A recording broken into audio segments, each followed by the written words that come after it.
prioritize my parents' advice over my friends is because of their perspective. Because I'm their son, their standpoint is always going to be positive. They're never going to harbor feelings of malice or hatred because as parents, they always come from a place of love.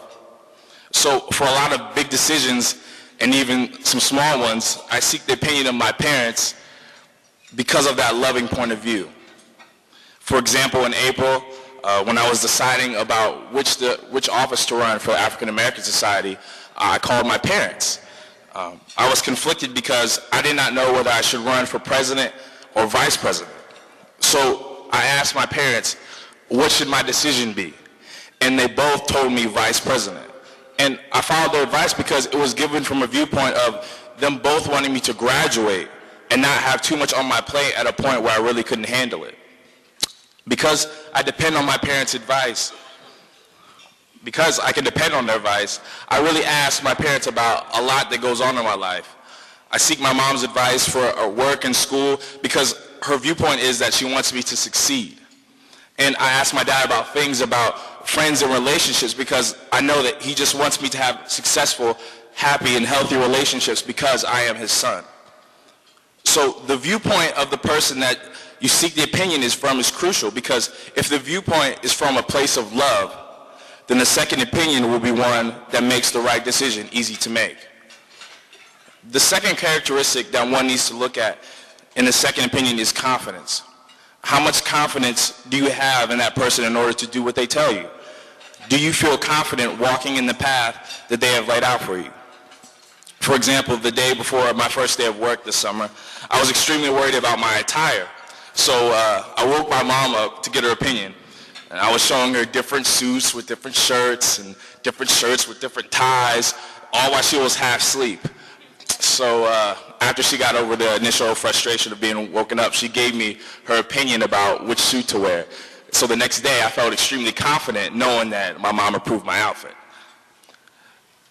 The same goes for when I ask my dad about relationships because, I find that with relationships, you always want to be sure about the decision that you make. Because if you don't, then regret can set in.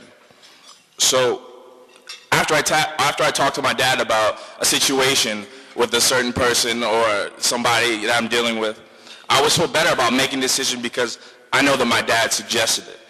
So in order to find a good source for a second opinion, one must really evaluate the amount of confidence that one has in that person.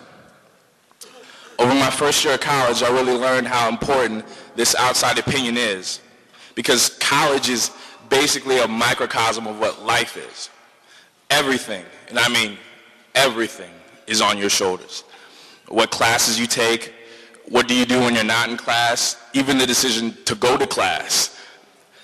And most importantly, who you surround yourself with. That's all based on your judgment. And it was really during this period of responsibility that I discovered a greater source for this second opinion. Someone greater than my friends and someone greater than my parents.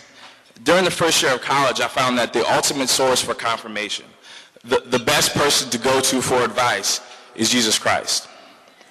So, how do I know this? How did I come to this conclusion? Well, let me evaluate his viewpoint. Let me look at Jesus' perspective towards me. Jesus is the only one who sees me for my best when I'm at my worst. He's the only one who makes me strongest when I'm at my weakest point. He's the only one who loved me before I was created, and he's the only one who died so I might live. So from my standpoint, Jesus has a phenomenal perspective towards me. Now, let's look at the confidence aspect. My confidence level is off the charts when I know that I'm walking in what Christ has for me. I can be confident because he said to trust in him with all my heart and to lean not to my own understanding. He said to acknowledge him in all my ways and he would direct my path. He also said that everything works together for my good because I love him and because I'm called according to his purpose. So I know that if I let Christ have control of my decisions, he will give me direction. And not only will he give me direction, but I have assurance to know that I will benefit from each situation that I'm in.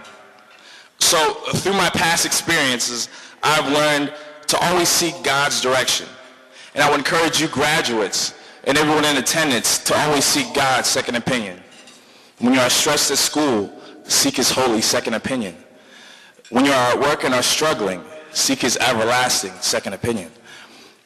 When you are in a relationship and are confused, seek his perfect second opinion.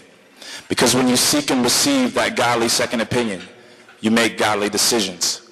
And when you make godly decisions, you live a more Christ-like, happy, and successful life. Thank you very much.